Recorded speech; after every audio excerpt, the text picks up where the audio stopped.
के लिए आज हमारे साथ हैं बीजेपी के नेता सुधांशु मित्तल, कांग्रेस के प्रवक्ता नदीम जावेद हमारे साथ होंगे।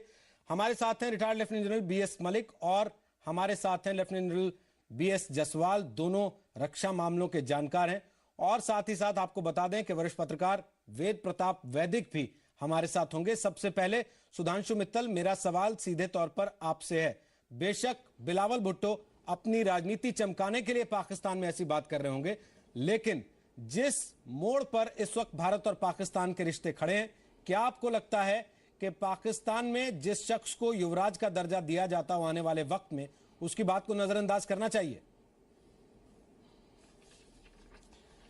रोहित जी, कहां आप ऐसे छुछेरो बयानों को आप गंभीरता से लेते हैं?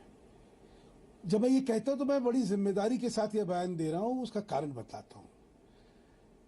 इस समय जो आंतरिक राजनीति चल रही है पाकिस्तान की, जहां पे कि पीपीपी जो है वो बिल्कुल ही उसको दरकिनार कर दिया गया है, और वहां की जो पॉलिटिकल स्पेस जिसको हम कहते हैं उस पे इमरान खान और मौलाना ताहिर उल कादरी साहब जो है उन्होंने कब्जा कर लिया है। और वो इस समय जो है विपक्ष के रूप में जो देखा जा रहा है नवाज शरीफ को, वो तो ये दोनों संगठन देखे जा रहे हैं। तो अपनी रेलेवेंस खोते हुए देख, जब कुछ और नहीं मिला तो एक इस विषय को उठा के शायद इनको लगता है कि ये अपना अस्तित्व जो है कहीं लोगों की नजर में स्थापित कर पाएंगे। वैसे बिलाल साहब से मैं कहना चाहता हूं, अपने नाना का हश्र याद कर लीजिए। 95,000 फौजें जो थी आपकी जो है हथियार डाल के भारत में पीओडब्ल्यू की तरह रही थी, और नाना ने आके कैसे उनको छुड़ाया था, और कश्मीर के प्रति इतना ही उनका समर्पण और अर्पण और इतना ही उनका अगर हक था तो शायद वो तब कभी बात कर लेते। जसवाल, तो इसीलिए मैंने कहा कि इन सब चीजों को बहुत गंभीरता। एक और चीज कहना चाहता हूं, ठीक, जहां तक पाकिस्तान और भारत का संबंध है और इस सरकार का रवैया है वो बड़ा स्पष्ट है। जहां कूटनीति में इन्होंने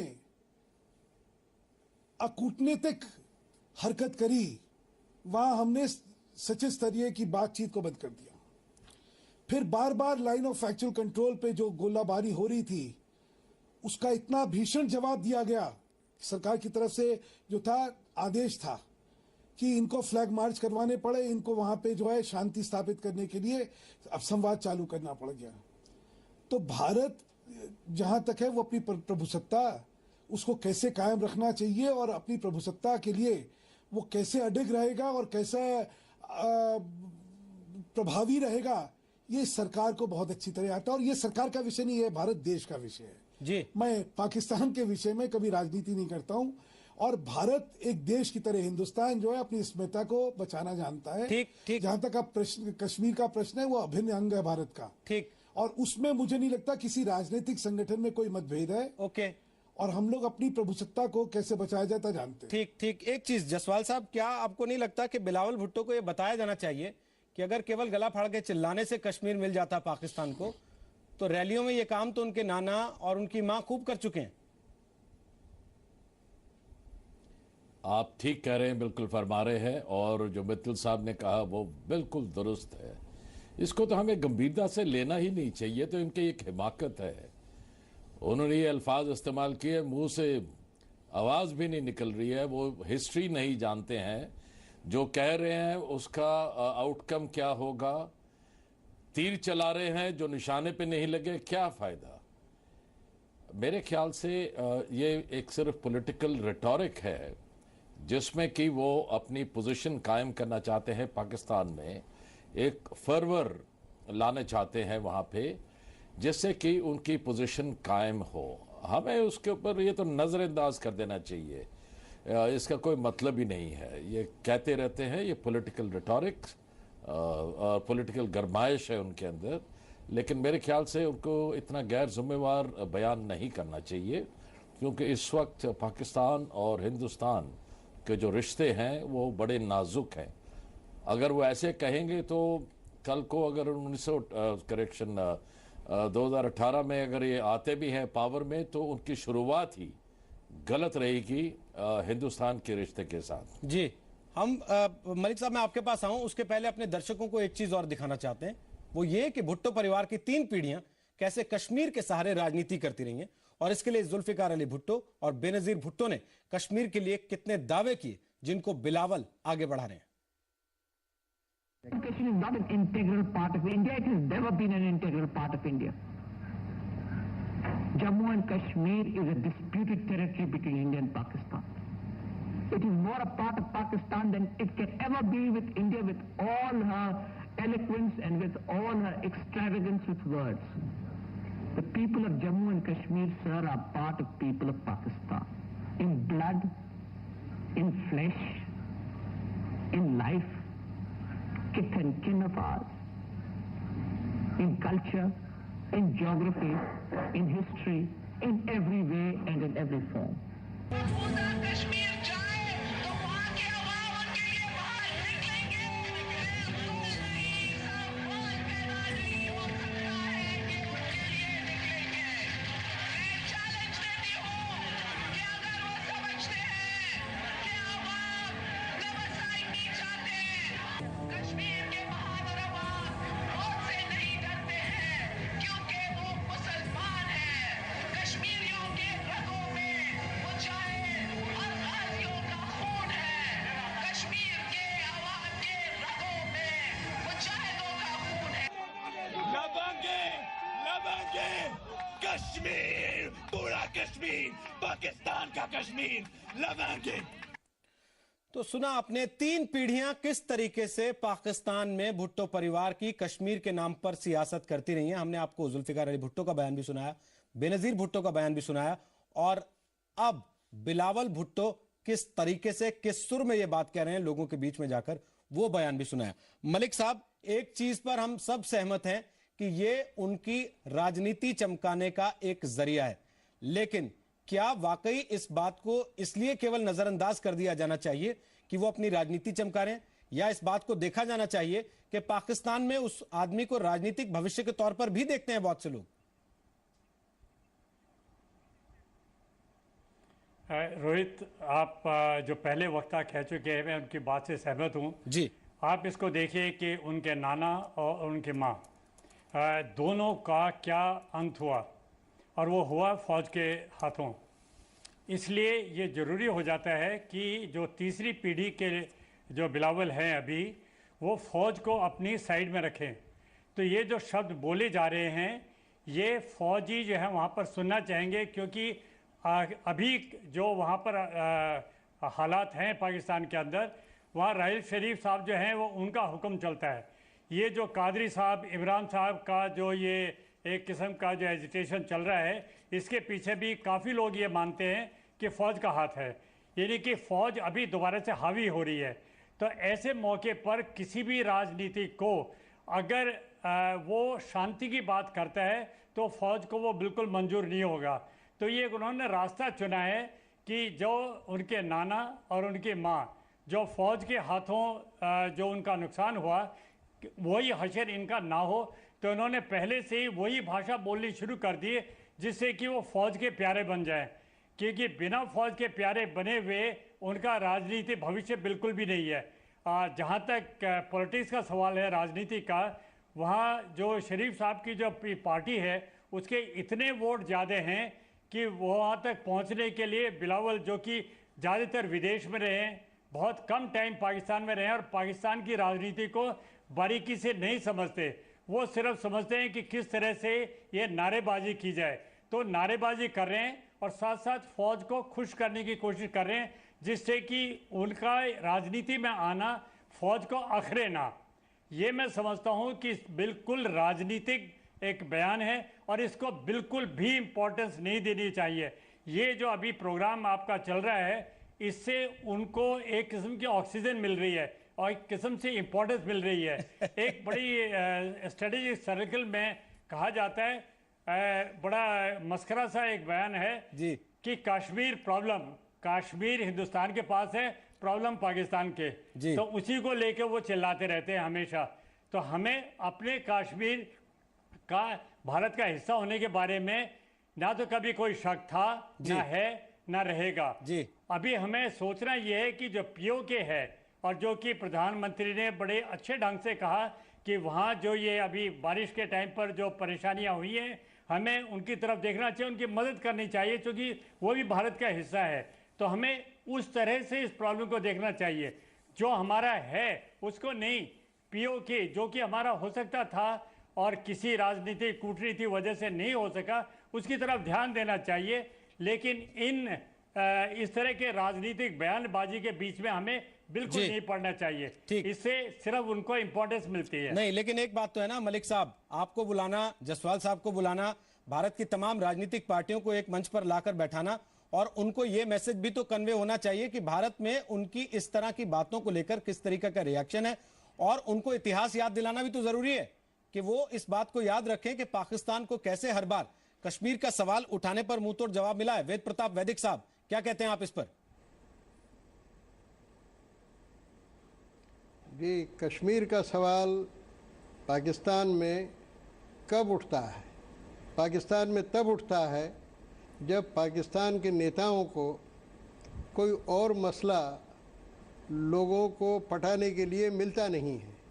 आप सोचिए कि बिलावल ने ये कहा है, तो बिलावल ने क्यों कहा है? पंजाब में पीपीपी पार्टी का सुपड़ा लगभग साफ है। लोगों को ये पता है कि कश्मीर के सवाल पर सिंधियों को, पठानों को, बलूचों को कोई ख़ास दिलचस्पी नहीं है। असली दिलचस्पी फ़ौज को है और पंजाब के लोगों को है। तो अब वहाँ वोट पटाने के लिए और फ़ौज का फेवर प्राप्त करने के लिए बिलावल अभी नौजवान हैं, बच्चे हैं, उन्होंने जो बयान दिया है उसको क्यों गंभीरता से लेना? इस समय पीपीपी की स्थिति ये है कि वो न इधर की है न उधर की है, न वो जनता में लोकप्रिय है न वो फौज में लोकप्रिय है। उसके पास नेतृत्व का अभाव है, कोई बड़ा नेता उनके पास है नहीं। आसिफ जरदारी मूलतः राजनीतिक नेता नहीं है और उन्होंने अपने पूरे 5 साल के राष्ट्रपतित्व काल में, जबकि उनके पास असली ताकत थी, पार्टी के भी कर्ता धर्ता वो थे, कश्मीर पर उन्होंने कोई बड़ा कदम उठाया नहीं। अगर जनरल मुशर्रफ से ही वो अपना सूत्र ग्रहण कर लेते तो कश्मीर में कम से कम आवाजाही शुरू हो जाती, एक बॉर्डरलेस बॉर्डर बन जाती जैसा कि हमारे पूर्व प्रधानमंत्री ने कहा, और एक वातावरण ऐसा बनता कि सारा मामला सुलझ सकता था। लेकिन अभी जो कहा जा रहा है वो कश्मीर का मामला सुलझाने के लिए नहीं है जी, बल्कि अपनी राजनीति को सुर्ख बनाने के लिए है। इसलिए उसको बहुत ज़रूरत से ज़्यादा महत्व देना ठीक नहीं है, मैं समझता हूँ। ठीक, लेकिन पूत के पांव तो पालने में दिखते हैं ना वैदिक साहब। जी वो तो है। देखिए, बिलावल जब छोटा बच्चा था उसको मैं तब से जानता हूँ।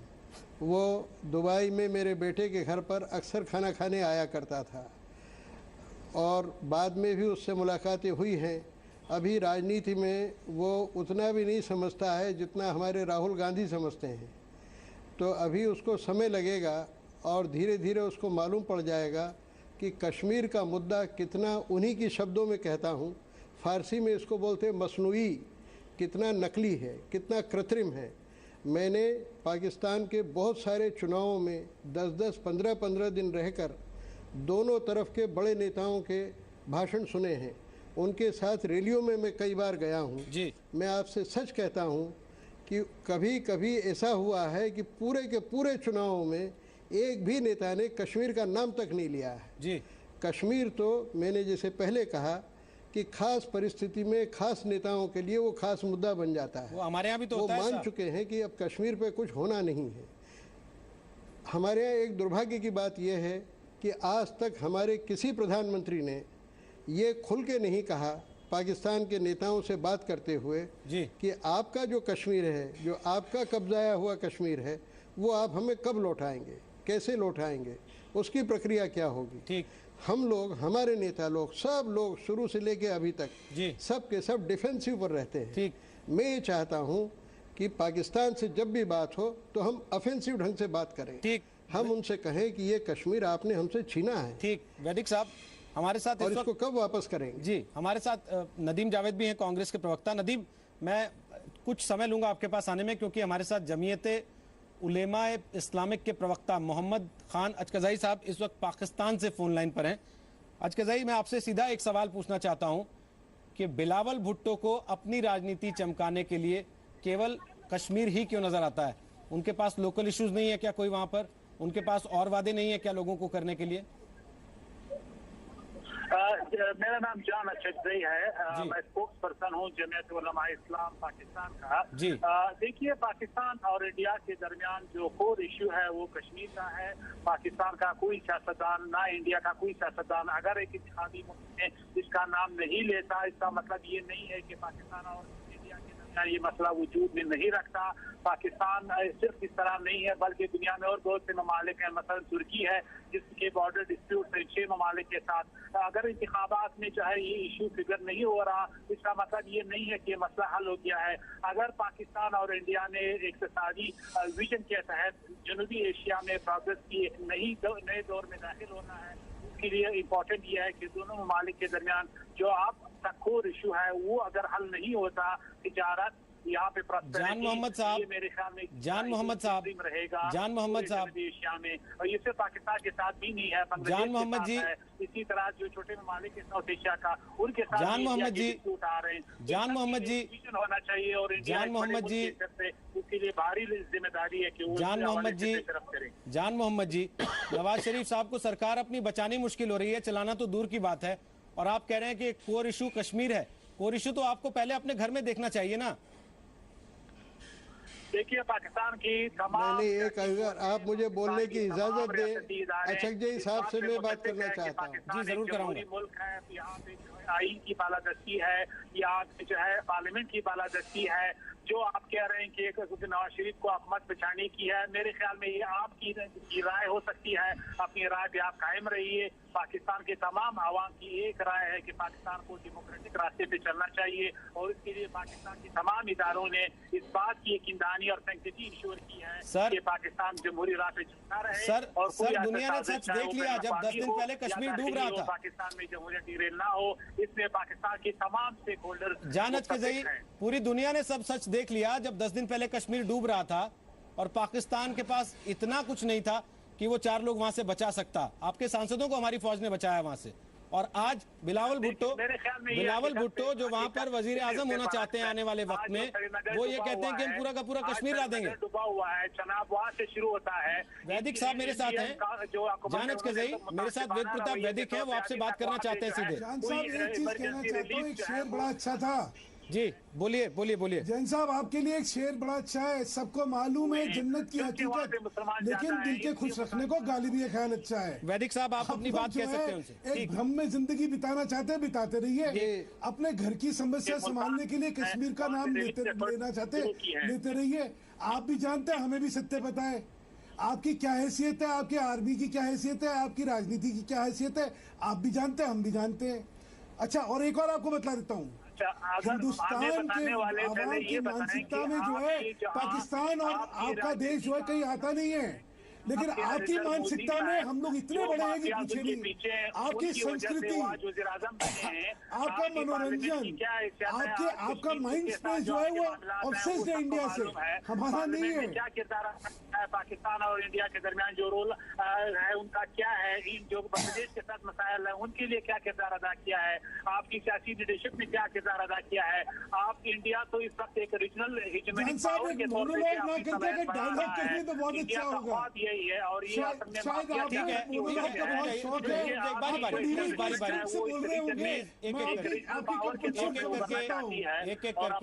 ममालिक को जो है एक एक करके ये आपकी सियासत की शाख्ताना है। एक एक जान साहब तकरीर ना करिए ना, आप रैली में नहीं है बिलावल भुट्टो की तरह। सुन लीजिए बात, वो आपके जानच के जरिए आप रैली में नहीं है बिलावल भुट्टो की तरह। रीजनल सुपर पावर का ख्वाब 5 लोग और हैं आपके अलावा। प्लीज वेद प्रताप वैदिक आपसे कुछ कहना चाहते हैं, बहुत सीनियर जर्नलिस्ट हैं हमारे यहाँ। वैदिक साहब आप बात कर सकते हैं उनसे। मौका दें जब आप सवाल करते हैं। अच्छा, जी जी वो बोल रहे हैं, सुन लीजिए उनकी बात। तो पूरा करूंगा। ठीक, अच्छा, अभी तक इनको बोलने का मौका ही नहीं मिला है। ठीक ठीक ठीक, मित्तल साहब रुक जाइए। जो है मुझे मालूम है कि आपने सुनना नहीं है। ठीक, सुधांशु मित्तल रुक जाइए। मीडिया को ये पसंद नहीं है। मुझे मालूम है कि आपने जो है उन लोगों को यहाँ मेरे साथ बैठाना है जो वहाँ की इंडियन एस्टैब्लिशमेंट की जो अप्रूव्ड नैरेटिव है वो उन्होंने जो है हमारे साथ बयान करना है। सर हमने तो बिलावल भुट्टो को भी बुलाया था। सर हम तो बिलावल भुट्टो को बुलाना चाहते थे। जान साहब हम तो बिलावल भुट्टो को बुलाना चाहते थे कि आए अपनी बात तो रखें। कम से कम पाकिस्तान के लोगों को ही पता चले कि वो हैं कौन और क्यों इस हक किस हक से वो ये कह रहे हैं। विधिक साहब, आप बात करना चाहते हैं? जी अचक जी साहब, आपको मैं सलाम वालेकुम कहता हूँ। मैं आपसे दरखास्त ये कर रहा हूँ अचक जी साहब, वालेकुम सलाम। अचक जी साहब, मैं आपसे दरखास्त ये करना चाहता हूँ कि जिस कश्मीर के मुद्दे को आप कोर इशू कहते हैं, मैं कहता हूँ कि पाकिस्तान के लिए ये कोर इशू नहीं है, बोर इशू है। इतना बोर इशू है कि इसने पाकिस्तान की जमहूरियत का, लोकतंत्र का नाश कर दिया है। आपने कभी सोचा कि आपकी फ़ौज आपकी छाती पर सवार क्यों रहती है? वो कश्मीर की वजह से रहती है। कश्मीर का डर दिखा के और ये डर दिखा के कि भारत बाकी का कश्मीर भी छीन लेगा या और इलाकों पर कब्जा कर लेगा, वो तो कश्मीर और मेरा कहना ये है कि कश्मीर का मसला, एक मिनट में अपनी बात पूरी कर लूं। अचक जी साहब, आप एक मिनट मेरी बात सुन लीजिए। अचक जी साहब, उस बात पे कंसेंस है कि हमारे फॉरेन पॉलिसी का जो कॉर्नरस्टोन है इंडिया के साथ जो है हमारा कोर इशू उस वक्त हल होगा, हमारे मसाइल। जी सर, ठीक, प्लीज जसवाल जी, आप कुछ कहना चाहते हैं बीच में? प्लीज एक शेर सुनाता हूँ सुधांशु जी, प्लीज एक मिनट रुक जाइए, एक मिनट।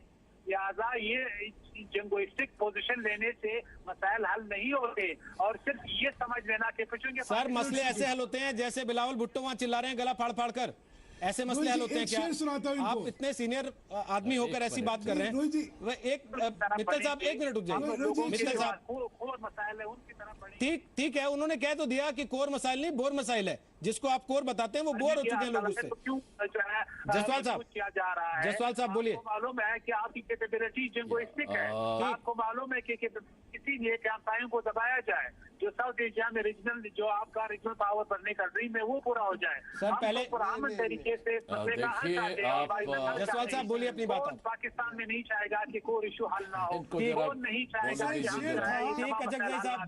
हम तो सियाचिन को लेकिन मुंबई है समझ आया देर में, सियाचिन माइंडसेट फजूल थी, ये समझ आया देर में, अफसोस उम्र कट गई इन लफ्ज़ों के फेर में। और हम दोनों साथ बोलेंगे तो कोई नहीं समझ पाएगा। ठीक, जसवाल साहब आप बोलिए, अपना सवाल बोलिए। जी बोलिए। इनको जरा ऐसा है, जो पाकिस्तान के स्पोक्समैन है, आपके ख्याल हैं अपने, लेकिन इन द लाइटर वेन मैं आपसे बताना चाहूँगा, एक पंजाबी में कहते हैं पट ठोर के लड़ाई जितनी नहीं जाती। जो वहाँ पे इतना शोर मचाया जा रहा है, इसकी हिस्ट्री क्या है? जो कश्मीर की हिस्ट्री है उसमें आप देखिए किस बिना पर पाकिस्तान कश्मीर को क्लेम कर रहा है। कश्मीर के अंदर इन्वेजन जो था वो पाकिस्तान ने किया। यूएन ने इनको हिदायत दी थी कि आप वहां से पीछे हट जाइए, लेकिन ये नहीं हटे। मेरे ख्याल में आप तारीख को मसख कर रहे हैं। एक मिनट मिनट जरा मुझे बात करने देंगे आप। Excuse me, can you let me speak?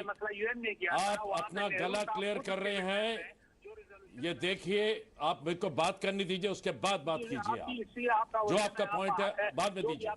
मेरी बात सुनिए, आप खामखा डिस्कशन को खराब कर रहे हैं। आप किसी को बात करने दीजिए, उसके बाद आप जरूर बात कीजिए। एक तरीका होता है डिस्कशन का।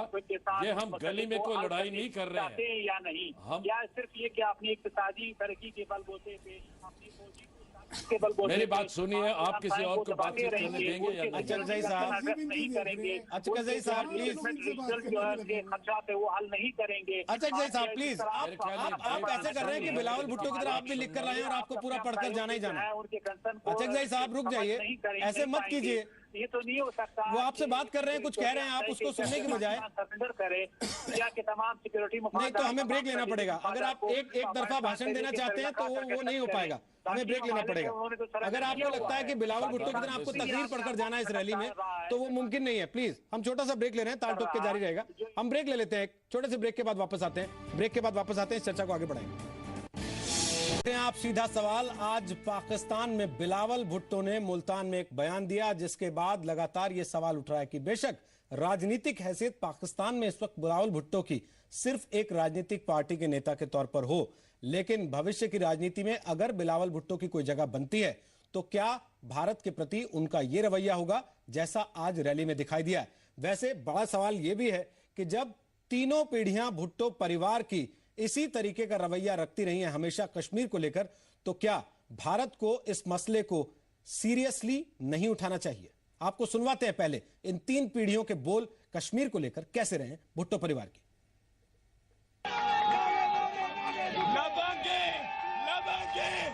कश्मीर, पूरा कश्मीर, पाकिस्तान का कश्मीर लवेंगे।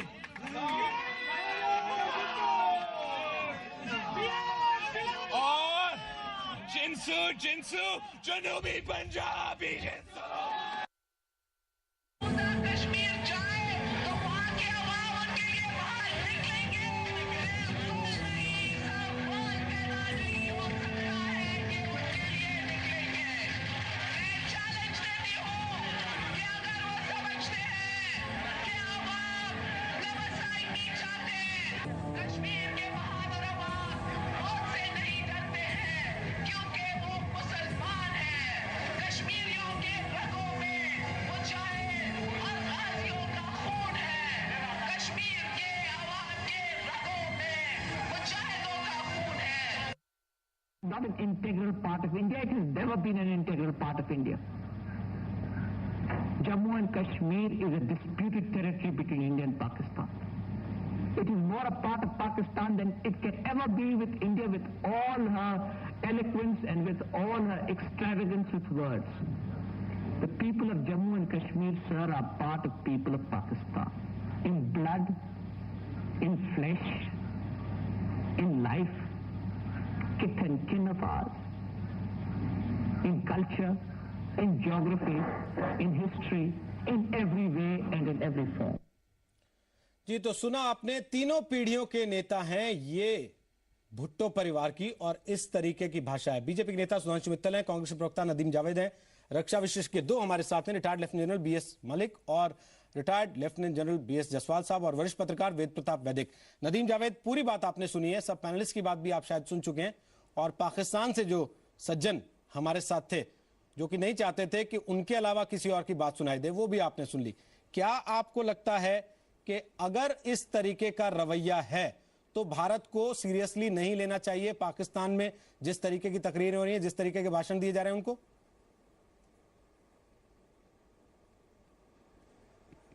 रोहित जी, 3-4 बातें हैं, मैं बहुत देर से सुन रहा था, और जो मुख्य बात निकल के आई वो निकल के आई कि बिलावल भुट्टो जी ने इस प्रकार का बयान दिया है। ठीक, बयान जो दिया है उसके पीछे जो मैं समझता हूं मूल कारण है वो ये है कि बिलावल भुट्टो जी की पॉलिटिकल लॉन्चिंग करने का प्रयास पाकिस्तान पीपल्स पार्टी के द्वारा किया जा रहा है, और जो पीपीपी है उसके पास कोई राजनीतिक एजेंडा राज्य के स्तर पर और देश के स्तर पर नहीं है, और उनको कोई ऐसा इमोशनल और सेंटिमेंटल इशू चाहिए था जिसकी वजह से देश में और दुनिया में बिलावल भुट्टो पे डिस्कशन शुरू हो जाए, जो कि हम लोग कर भी रहे और शायद और जगहों पे भी हो रहा होगा। तो मुख्य कारण ये है कि चूंकि जो आम आदमी के सवाल है पाकिस्तान के अंदर, वो उनकी गुर्बत हो, वहां की जो लोकतंत्र की बहाली हो या वहां के मूल अधिकारों का सवाल हो, इन सारे सवालों पर वो डिस्कस नहीं करना चाहते हैं, और एक तरह से एक सेंसेशन पैदा करके पॉलिटिकल लॉन्चिंग करना चाहते हैं। ये उनका शायद प्रयास है, और मैं समझता हूं कि भारत सरकार ने ये लगातार प्रयास किया है, चाहे यूपीए की सरकार हो और उसके बाद चाहे एनडीए की भी सरकार हो, कि पाकिस्तान से हमारे रिश्ते अच्छे हों, लेकिन पाकिस्तान का जो शीर्ष नेतृत्व है अलग अलग राजनीतिक दलों का भी, वो समय समय पर गैर जिम्मेदाराना बयान देता है अपने राजनीतिक हितों के लिए, और शायद पाकिस्तान की आवाम नहीं चाहती, लेकिन उनके जज्बात को भड़काने का प्रयास वहां का राजनीतिक नेतृत्व समय समय पे करता रहता है, जिससे उनको कुछ पॉलिटिकल माइलेज मिले। मुझे ऐसा लगता है कि बिलावल भुट्टो का आज का बयान इसी दिशा में एक और बढ़ता हुआ कदम है, और ये उनकी पॉलिटिकल लॉन्चिंग का या पॉलिटिकल तरीके से उनको स्थापित करने का प्रयास। जिन गिलानी और जरदारी को भारत में रेड कारपेट बिछाया गया था, वो दोनों ताली बजा रहे थे। अभी गिलानी साहब खड़े होकर बगल में, बिलावल भुट्टो जब गला फाड़ फाड़ कर चीख रहे थे कि 1-1 इंच कश्मीर का ले आएंगे। देखिए, ऐसा है कि जब आप विदेश नीति या कूटनीति की बात आप करते हैं तो आप कहीं ना कहीं अपने पड़ोसी देशों से बेहतर रिश्ता चाहते हैं। भारत एक बड़ी ताकत के रूप में पूरी खासतौर से एशिया में बड़ी तेजी के साथ उभर रहा है, और भारत पर सभी देशों की निगाह है, और पाकिस्तान हमारा पड़ोसी मुल्क है जिससे हमारे रिश्ते हमेशा से खट्टे मीठे रहे हैं, आज़ादी के बाद से विशेष रूप से। तो सवाल इस बात का है कि अगर वहां का शीर्ष नेतृत्व जिसके हाथ में सत्ता होगी, अभी नरेंद्र मोदी जी की सरकार भी बनी तो उन्होंने यही प्रयास किया कि हमारे रिश्ते उनके साथ थोड़ा बेहतर हो पाए, और उसके लिए उन्होंने वहां के प्रधानमंत्री जी को अपने शपथ ग्रहण समारोह में आमंत्रित करने का काम भी किया था। लेकिन मुझे ऐसा लगता है कि पीपीपी की ये राजनीतिक मजबूरी थी, और इसलिए बिलावल भुट्टो जी ने यह बयान दिया है, चूंकि उनके पास वहां के राज्य के लिए और राष्ट्र के लिए कोई खास राजनीतिक मुद्दा और राजनीतिक एजेंडा नहीं है, जिस प्रकार की सरकार आसिफ जरदारी साहब ने चलाई है। और मैं एक बात और निवेदन कर दूं कि जब बेनजीर भुट्टो जी की शहादत हुई थी, उसके बाद जो चुनाव हुआ था, उस चुनाव में भी पीपीपी को कोई खास बड़ा जनादेश प्राप्त नहीं हुआ था जिसकी अपेक्षा वो कर रहे थे। तो ऐसा लगता है कि जरदारी साहब का जिस प्रकार का एंटी इनकम्बेंसी हुआ था और जो नतीजे आए थे, अब वो किस प्रकार से उभर के आए, ऐसा लगता है कि भारत के खिलाफ एक माहौल खड़ा करके शायद पाकिस्तान में उनको लगता है कि उनको पॉलिटिकल ऑक्सीजन मिल पाएगी। ठीक, एक चीज मैं जानना चाहता हूं, पहले सुधांशु मित्तल आपसे एक कमेंट लूं, उसके बाद जसवाल साहब और मलिक साहब आपके पास आ रहा हूं। बोलिए सुधांशु मित्तल। देखिए, अभी इतनी देर से आपने जो पाकिस्तान से नुमाइंदे आए हुए थे उनकी बात सुनने की कोशिश करी, हम भी बहुत कोशिश कर रहे थे, हम तो समझ नहीं पाए। मेरा ये सबसे निवेदन है कि जैसा अभी नदीम भाई ने कहा, जो बड़ी सटीक बात करी, कि आज हम उनके बयान की चर्चा करके कहीं उनको सैंक्टिफाई कर रहे हैं। हमें ऐसे छिछोरे बयानों को बिल्कुल नजरअंदाज कर देना है, जैसे चीनी सेना को नजरअंदाज कर रहे हैं। पृष्ठभूमि बताई, इसकी पृष्ठभूमि जो है वो ये है कि वहां की राजनीति में पीपीपी धीरे धीरे अपनी सार्थकता खोती जा रही है। और जैसा कि आप सबको देख रहे हैं पिछले कुछ दिनों से, वो जो वहां का की स्पेस है, राजनीतिक स्पेस जो है विपक्ष की, वो अब जो है इमरान खान और उनके साथ मौलाना साहब के पास जाती जा रही है। उस डेस्परेशन के अंदर ये सारी चीजें हो रही हैं। अगर पिछला इनका जो आम असेंबली का चुनाव था, अगर आप उसको देखते, उस चुनाव, ये पहला चुनाव था जिस किसी ने कश्मीर की बात तक नहीं करी वहां पे। अगर कश्मीर इतना ही बड़ा मुद्दा होता और पाकिस्तान की आवाम के लिए कश्मीर के जज्बात के साथ उनके जुड़े होते और उनकी राजनीति के लिए वो जरूरी होता, तो वो शायद पिछले चुनावों में उनके यहाँ ये एक मुद्दा होना चाहिए था, लेकिन किसी ने बात तक नहीं करी, जिक्र तक नहीं करा। जो सबको वास्तविकता पता है, सबको वास्तविकता पता है कि कश्मीर ले नहीं सकते।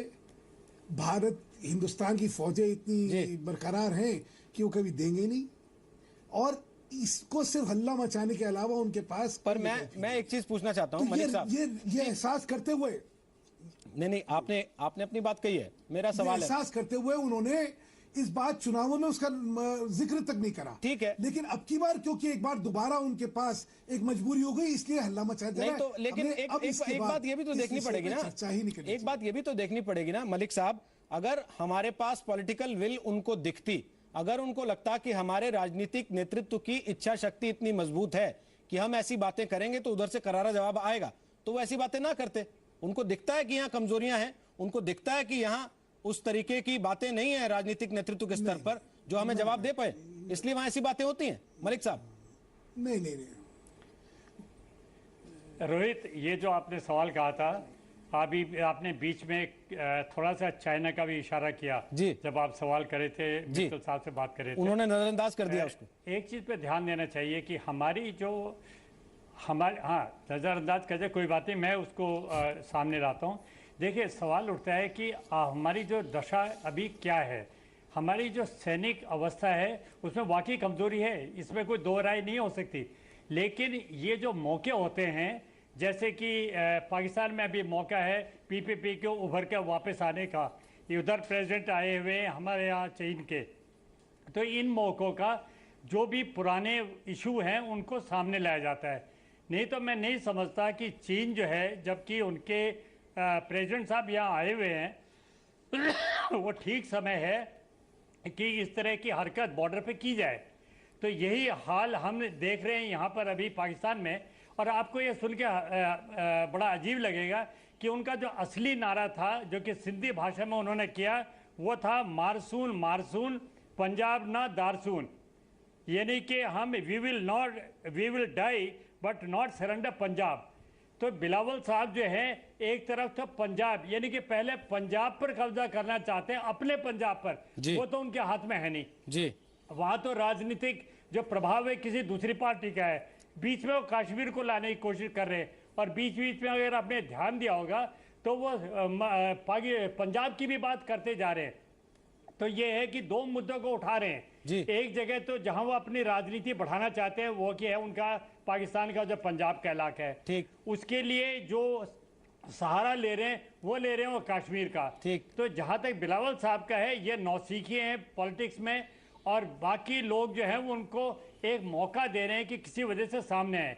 और मुझे बड़ी खुशी हुई आज दोनों जो हमारे राजनीति की साइड्स आए हैं, कांग्रेस और बीजेपी दोनों, यानी कि नदीम साहब ने भी और मित्तल साहब ने बड़ी अच्छी बात कही है। एक ही बात कही है कि हम जितना उसको डिस्कस करेंगे उतनी ज्यादा इंपॉर्टेंस उनको मिलेगी। बेशक सवाल अभी है कि भारत में सवाल क्या है। ठीक, हमें अपनी शक्ति को एक सुन लीजिए रोहित साहब, हमें अपनी शक्ति को इतना मजबूत करना चाहिए कि कोई भी किसी वजह से बाई चांस या किसी भी तरीके से हमारे देश की बॉर्डर की कोई भी बात ना सामने ला सके।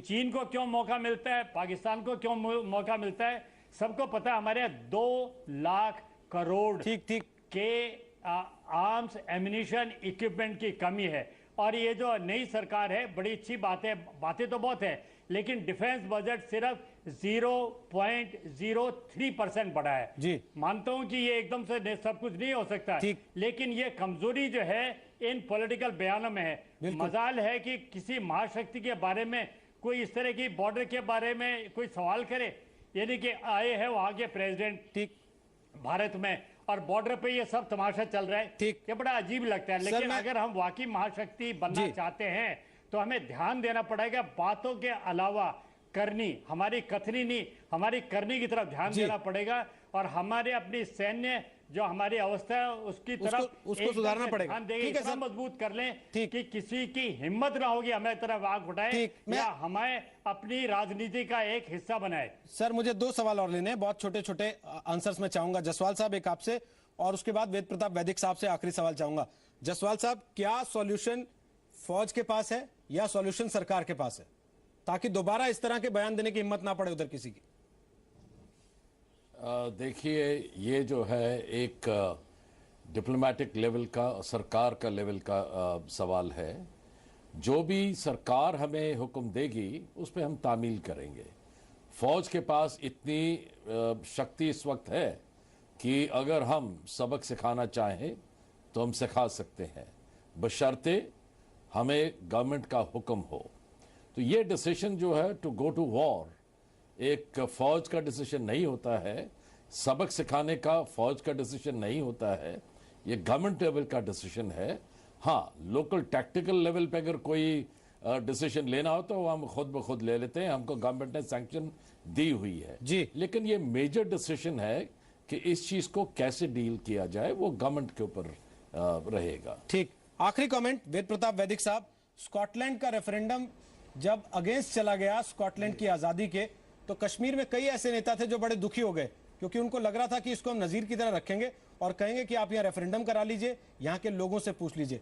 आपसे मैं चाहता हूं, आप बहुत नजदीक से नजर रखते हैं इस पहलू पर, आखिरी में बस एक सॉल्यूशन जरूर बताएं कि क्या सॉल्यूशन हो सकता है कि दोबारा पाकिस्तान से ऐसे बयान सुनने को ना मिले। पाकिस्तान में रेफरेंडम की बात कोई भूल कर भी नहीं करता है।